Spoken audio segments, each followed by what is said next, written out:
এই দুদিন আগে মার মৃত্যুর পর দ্বিতীয় জন্মবার্ষিকী গেল। তো আমি যখন প্রথম, সেই ২৪ বছর আগের কথা বলছি, আমি যখন প্রথম আসি এখানে কলকাতায় থেকে এইখানে আমেরিকাতে, তখন মা একা এবং বিধবা হয়ে গেছেন ততদিনে, বেশ কিছুদিন হলো। এবং তখন একটা খুব দুশ্চিন্তার মধ্যে আমিও থাকতাম, মাও থাকতো, যে কত, প্রায় ১৩,০০০ কিলোমিটার হবে, দূরে চলে আসব, ছেলে এত দূরে চলে যাবে, পাড়া প্রতিবেশীরা চিন্তিত, আত্মীয় স্বজনরা চিন্তিত যে মা একদম একা বাড়িতে থাকবে কি করে। এরকম নানা রকম চিন্তা ভাবনা, মারও যেমন চিন্তা, আমারও তেমন চিন্তা। তো এখন ভাবি যে মা, তার চিন্তা ভাবনাটা, যে ছেলে বিদেশে চলে যাচ্ছে, আমি একা থাকব, তখনও যেটুকু শক্তি সামর্থ্য ছিল, ধীরে ধীরে তাও তো চলে গেল বয়স হওয়ার সঙ্গে সঙ্গে। আর দেশে এখনো ছেলে বিদেশে গেলে মাকে একা রেখে চলে যাচ্ছে, এটা যে খুব ভালো চোখে দেখে তাও তো নয়। যদিও এখন অনেক বেশি লোকে বিদেশে আসছে, এই ২৪ বছরেই অনেক পরিবর্তন হয়েছে, তাহলেও আম, যতটা সহজে আমরা ভাবি ততটা সহজ নয়। অনেক রকম টানাপোড়েন চলে। উম, তো মা তার একটা কবিতার মধ্য দিয়ে তার যে চিন্তা ভাবনা, তিনি কি ভেবেছিলেন যে আমি যখন চলে আসছি, তার একটা প্রতিফলন তার কবিতার মধ্য দিয়ে তিনি লিখে গেছেন। এবং সেই লেখাটা উনি লিখেছিলেন আহ, ৭ই, সরি এখানে তো উল্টো, মানে 1 জুলাই ২০০৭, জুলাই ১ তারিখ ২০০৭-এ। তো সেই কবিতাটা আজকে আমি পড়ে শোনাবো। তার কারণ আমার মনে হয়েছে কবিতার ছত্রে ছত্রে যে চিন্তাভাবনা, মার উপলব্ধি উনি প্রকাশ করে গেছেন, সেইটা হয়তো এখনো প্রযোজ্য। যখন বা যে বাড়িতে এক ছেলে, সে তার একমাত্র বিধবা মাকে রেখে, যারা হয়তো দেখাশোনা করার মতো সেরকম নেই, রেখে চলে আসছে। আজকে মা নেই, কিন্তু তার চিন্তা ভাবনাটা আমাকে এখনো ভাবায়। এবং আমি সত্যি কথা বলতে কি, কবিতাটা উনি লিখেছেন ২০০৭-এ, আর আমি এসছি ২০০০-এ, কাজেই ৭ বছর পরে লিখেছেন। তো ৭ বছর পরে যখন কবিতাটা লেখেন, তখন তার উপলব্ধিটা আমি জানতে পারি। তার আগে তো আমার কোনো বোধই ছিল না মা এক্স্যাক্টলি কি ভাবছে। মায়েরা তো কখনো কিছু বলে না, না? তো সেটা পড়ে শোনাই। আম, তো এই প্রসঙ্গে বলেও রাখি যে মা এই কবিতাগুলো বা নানা রকম লেখা, এই পরিযায়ী পাখি, আপনারা দেখতে পাচ্ছেন কিনা আমি জানি না, পরিযায়ী পাখি এই নামে বইটা প্রথম পাবলিশ করে। তার মধ্যেই এই লেখাটাও আছে। এবং এই কবিতাটা যেটা পড়তে যাব, আমার ফেসবুক পেজে হয়তো আমার বন্ধু বান্ধবের কাছে সেই কবিতাটা শুনেও থাকতে পারেন। তবু আজকে ঠিক করলাম যে মার মৃত্যুর পর তার দ্বিতীয় জন্মবার্ষিকীতে এই কবিতাটা পড়েই তাকে প্রণাম জানাই। তো আমি তো কবিতাটা পড়ব, কবিতাটা পড়ার সঙ্গে সঙ্গে মাঝে মাঝে একটু থামবো, থেমে বলবো যে আমি কি বুঝলাম। কবিতাটার নামটাও বড় সুন্দর দিয়েছিলেন। কবিতাটার নাম হচ্ছে জীবন সায়ান্নে পথিকের প্রার্থনা। জীবন তো একটা পথ, সেই পথে যে পথিক। পড়ি। জীবন সায়ান্নে একা, নানা জনের দুশ্চিন্তা, উদ্বেগ আর করুণা মাখা, হয়তো বা বিরক্তি ভরা ভ্রুকুটি রেখা চিন্তিত করে অস্তাচলগামী জীবন পথের পথিককে কেন চিন্তিত করছে? কারণ সে একা এবং সে তার ছেলে বিদেশে চলে যাচ্ছে, তার কি হবে, সকলের চিন্তা। এবার মা প্রশ্ন করছে, সত্যি কি সে একা? সবই তো আছে, সবাই আছে, ছড়িয়ে ছিটিয়ে দূরে কাছে। একটু দূরভাষ, একটু দেখা সাক্ষাৎ, বাঁচার রসদ, ভিটামিন, এতেই সব স্বাদ মিলেমিশে একাকার। ছোট্ট প্রাণের মিষ্টি কথা, কানে ঢালে যে মধুরতা, জনসমুদ্রে থেকেও পাবে না তার সার্থকতা। আসলে তখন আমার ছেলে খুব ছোট, 4 বছর বয়স, 2007। তো তার ফোনে সেই কথাগুলো শুনতো, সেইটাই বলছে। ছোট্ট প্রাণের মিষ্টি কথা, কানে ঢালে যে মধুরতা, জনসমুদ্রে থেকেও পাবে না তার সার্থকতা। এরপরে যেটা বলছেন যে জেট যুগের দ্রুতগামী সভ্যতা বিশ্বকে এনেছে ঘরের পাশে। মধ্যযুগীয় দূরত্ব আর একাকিত্ব আজ তাই অবসরপ্রাপ্ত অতীত, এখন সে আর নেই। সে যুগেও, এখানে কিন্তু একটা কথায় ভালো মোড় দিয়েছেন, যে মধ্যযুগীয় দূরত্বও নেই, সেই অর্থে সেই একাকিত্বও আজ নেই, সেগুলো সব অবসরপ্রাপ্ত অতীত। এইবারে কথাটা শুনুন।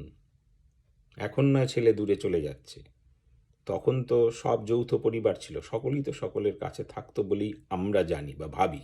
তখন কি হতো সেটাই বলছেন। সে যুগেও যৌথ পরিবারের বিরাট সংসারে কতজন এক কোণে অবহেলা অনাদরে কাটাতো জীবন, একা, বড়ই একা, অথবা কাশিবাসি হয়ে শুধু মৃত্যুর দিকে চেয়ে থাকা। এটা কিন্তু ঘটনা। তখনকার দিনে আপাত দৃষ্টিতে এত দূর থেকে মনে হয় যৌথ পরিবার মানে একটা অসম্ভব, একটা স্বর্গীয় ব্যাপার, সবসময় তাই নয়। সেখানেও অনেক বৃদ্ধ বৃদ্ধা বাবা মা, বিশেষ করে বৃদ্ধা মহিলাদের যথেষ্ট রকমের অত্যাচার হতো, মানসিক অত্যাচার, তাদের অবহেলা করে কোণে রেখে দেওয়া হতো। ওই যে বললো কাশিবাসি হয়ে যেতে হতো, এই যখন বলছে এবারে, অথবা কাশিবাসী হয়ে শুধু মৃত্যুর দিকে চেয়ে থাকা। কত সিনেমা হয়েছে না এই সমস্ত নিয়ে। এ যুগের আণবিক সংসারেও কতজন একা, শুধু একা, হয় বৃদ্ধাশ্রমে থাকা, নয় কর্মরত ছোট সংসারে অক্ষমতায় ভরা কর্মশক্তিহীন সে একা। বৃদ্ধ বয়সে বিশেষ করে মহিলা বৃদ্ধা যারা, তাদের অসহায়তাটাকেই মা তুলে ধরেছেন। পরে স্ট্যান্ডাতে যাই। জীবন সন্ধ্যায় অবসর সময়ে ফেলে আসা অতীতের পানে চেয়ে কত কথা জাগে মনে। দ্রুততর সভ্যতার উন্নত জীবন, এবারে ধরুন মা কি বলছে, মা বলছে এই যে ছেলে গেল, এটাই উল্লেখ করতে চাইছে যে ছেলে দ্রুততর একটা সভ্যতা উন্নত জীবনের লক্ষ্যে গেল, বিদেশ যাচ্ছে। মা কি বলছে শুনুন। জীবন সন্ধ্যায় অবসর সময়ে ফেলে আসা অতীতের পানে চেয়ে কত কথা জাগে মনে। দ্রুততর সভ্যতার উন্নত জীবন যদি কেউ করে নির্বাচন, সে সাধ ব্যর্থ করে স্নেহ বশে আঁকড়ে ধরে বৃহৎ জগৎ হতে দিতে নির্বাসন চায় না তো মন।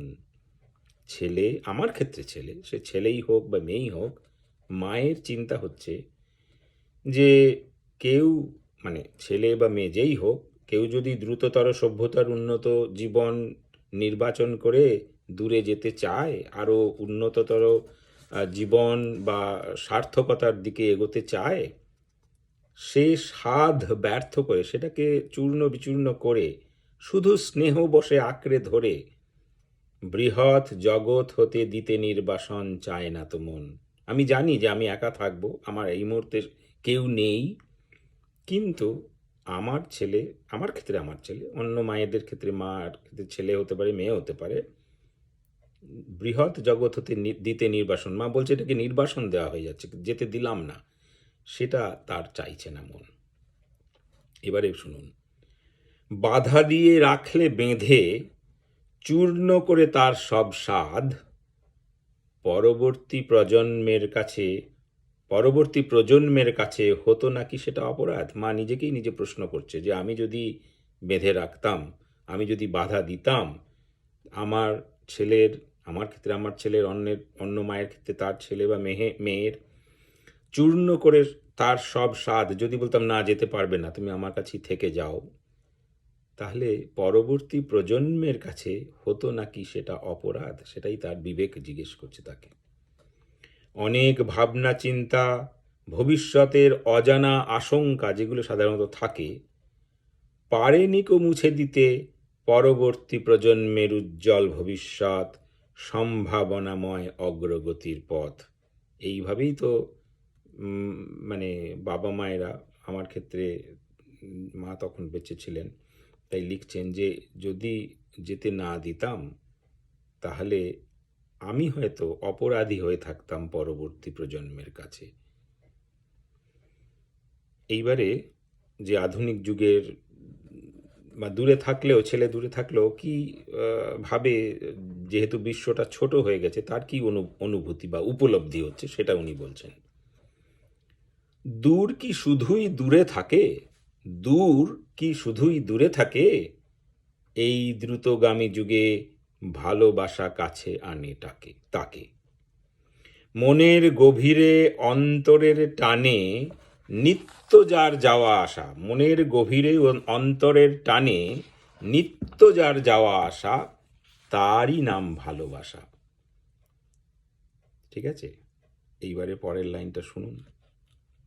যদি কাছে থেকেও দূরে দূরে অশান্তি আর অবহেলা আসে ঘুরে ঘুরে, জীবন অশান্ত করে, অশান্ত সে একলা জীবন কণ্ঠরোধ করে, সবার মাঝেই জীবন মৃত সে পথিকের, মৃত্যু হয় বারে বারে।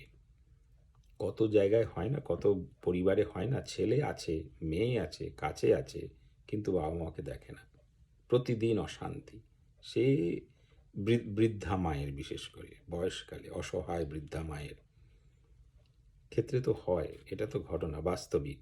তো সেটাই বলছে যে সেক্ষেত্রে তো যে বেঁচেও জীবন মৃত, বেঁচেও মরে যাওয়া, সেরমভাবে একটা অসহায়তার মধ্যে জীবনটাকে কাটানো, সেটাও তো প্রতিদিনই যেন তার মৃত্যু হচ্ছে।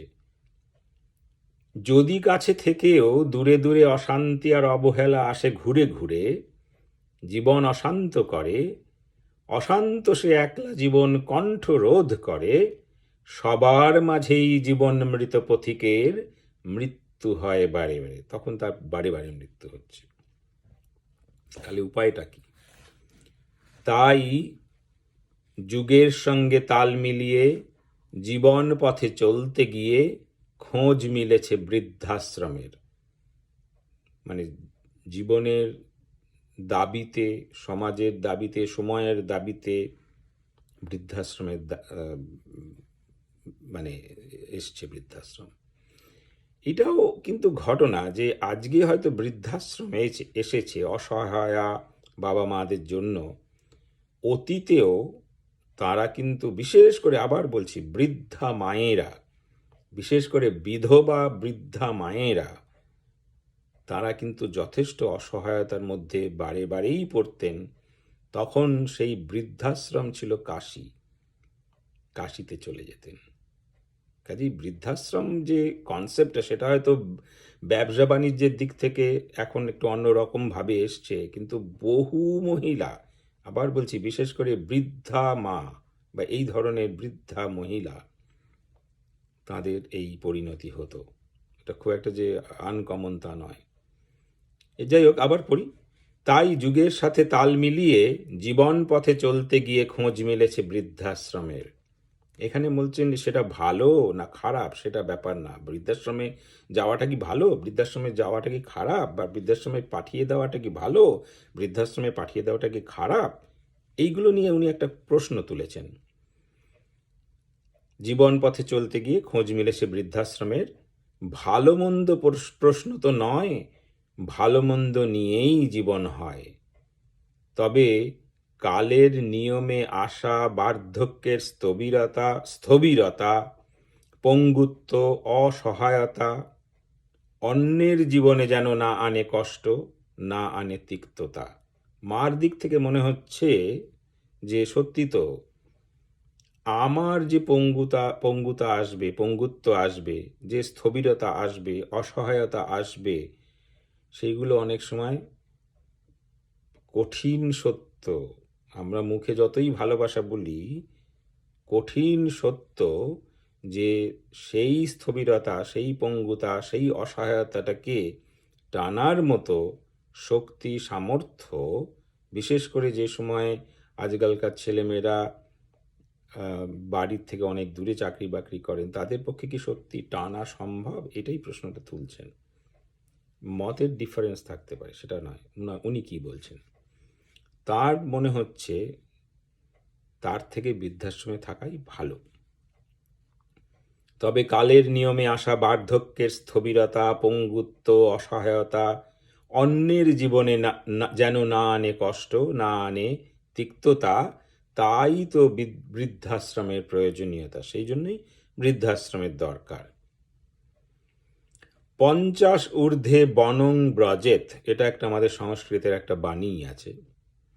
50 ঊর্ধ্বে বনং ব্রজেত, মহাপুরুষের এই বাণী খুশি মনে মানি। পথিক রেখেছে সযতনে, আপনার মনে সঙ্গোপনে। মানে পথিক মানে মাই বলছে, নিজেকে জীবন পথের পথিক হিসাবে মা মনে করছেন, আমি মানি যে 50 ঊর্ধ্বে বনং ব্রজেত, বনবাসে চলে যাওয়াটাই ভালো। একটা মানে কি বলবো, সিম্বলিক হিসাবে বলছেন। কোনটা বনবাস এখানে? সেই বৃদ্ধাশ্রমটাই বনবাস, সেটাই বলছেন। তাই তো বৃদ্ধাশ্রমের প্রয়োজনীয়তা। 50 ঊর্ধ্বে বনং ব্রজেত, মহাপুরুষের এই বাণী খুশি মনে মানি। পথিক রেখেছে সযতনে, আপনার মনে সঙ্গোপনে।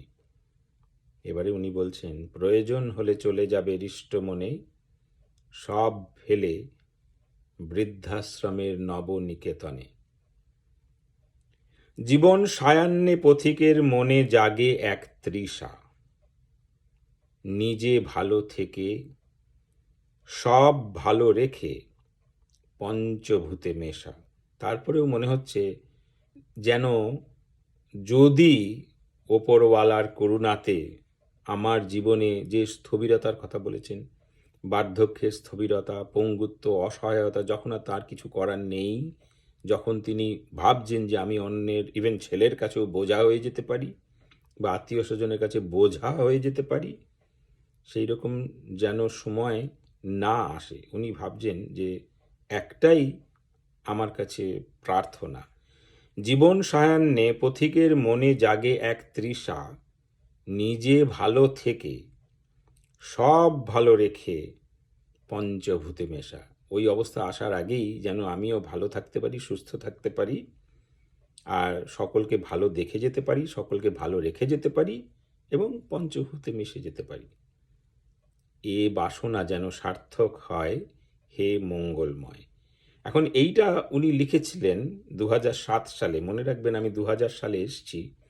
এই 7 বছর ধরে কিন্তু আমি তার যে ভেতরে কি চলছে মনের ভেতরে, আমি চলে আসার পরে একা ফেলে রাখা, তখন আমার শক্তি সামর্থ্য ছিল অবশ্যই, কিন্তু তার সেইটা যখন আমি পড়ি, আমি অভিভূত হয়ে যাই যে মা, যিনি গ্র্যাজুয়েট, অবশ্যই ইতিহাসে গ্র্যাজুয়েট, কিন্তু পরবর্তীতে বিয়ে হয়ে যায়, কোনো তারপরে আর উচ্চতর শিক্ষা যেটাকে বলে, সেই উচ্চতর শিক্ষা করতে পারেননি। স্কুলের চাকরি ছেড়ে দিয়ে সারা জীবন গৃহবধূ হয়েছিলেন, আমাকে মানুষ করেছেন, সংসারের সব গুরু দায়িত্ব পালন করেছেন। কাজেই পিতার মৃত্যুর পরে, বিধবা হওয়ার পরে, যখন সেই বিধবা মাকে ফেলে আমি চলে আসছি, তখন অবশ্যই মা এবং ছেলের মধ্যে তো নানা রকম একটা সম্পর্কে চিন্তা ভাবনা টানা পড়ে, আমারও তো মনে হচ্ছে যে কি করব, আমার যে আসতেও ইচ্ছা করছে, আবার সত্যি ভেতরে ভেতরে তো কষ্টও হচ্ছে। আমার যেমন কষ্ট হচ্ছে, মারও কষ্ট হচ্ছে। কিন্তু মা কিভাবে ভেবেছিলেন যে না, আমি ছেলেকে যেতে দেব, আমি আটকাবো না, এবং দরকার হলে বৃদ্ধাশ্রমেই চলে যাব। এই যে চিন্তা ভাবনাটা এই কবিতার মধ্য দিয়ে, কবিতাটার নামটাও কিন্তু খুব সুন্দর দিয়েছেন, তাই না? জীবন সায়ান্নে পথিকে প্রার্থনা। তো ভাবলাম মার এই যে দ্বিতীয় জন্ম বার্ষিকী বা জন্মদিন বা জন্মতিথি মার মৃত্যুর পরে, তো ভাবলাম যে যদিও এই কবিতাটা অনেকেই আমার ফেসবুকে পেজে পড়েছেন, আমি আপলোডও করেছি, কিন্তু আমি মনে করলাম এইটাই আমি পড়ি। এবং এটা শুধু যে সবসময় আমার মায়ের আম, কথা তো বটেই, কিন্তু আমার মনে হচ্ছে এরকম অনেক মা আছেন যারা বিদেশে যখন ছেলে বা মেয়ে যান, তারা নিজেদের এক ধরনের স্যাক্রিফাইস করেন ছেলের বা মেয়ের জন্য। এবং কেন করেন তার পেছনে ওই যে লাইনটা বলেছেন, যে ওইটা আর একবার পড়ি। যদি দ্রুততর সভ্যতার উন্নত জীবন যদি কেউ করে নির্বাচন, মানে ছেলে বা মেয়ে, নিজের ছেলে বা মেয়ে, সে সাধ ব্যর্থ করে স্নেহ বশে আঁকড়ে ধরে বৃহৎ জগৎ হতে দিতে নির্বাসন চায় না তো মন। বাধা দিয়ে রাখলে বেঁধে চূর্ণ করে তার সব স্বাদ পরবর্তী প্রজন্মের কাছে হতো নাকি সেটা অপরাধ? এটা একটা অসাধারণ, মানে কি বলবো, আমি যতবার পড়ি ততবার মাকে আর একবার করে প্রণাম করতে ইচ্ছা করে।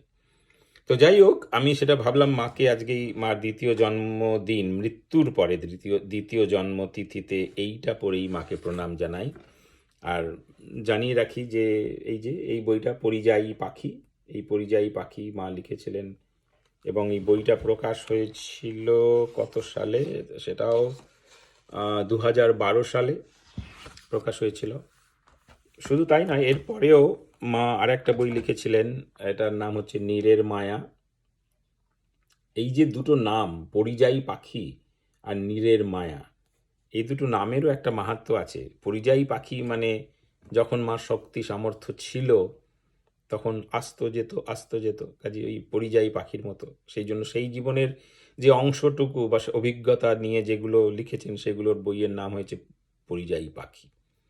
তারপরে মা যখন সত্যি ওই স্থবিরতা, পঙ্গুত্ব একটা পেয়ে বসলো, আর তার পক্ষে যাতায়াত করা সম্ভব নয় বয়সের ভারে, তখন তাকে এনে রাখলাম।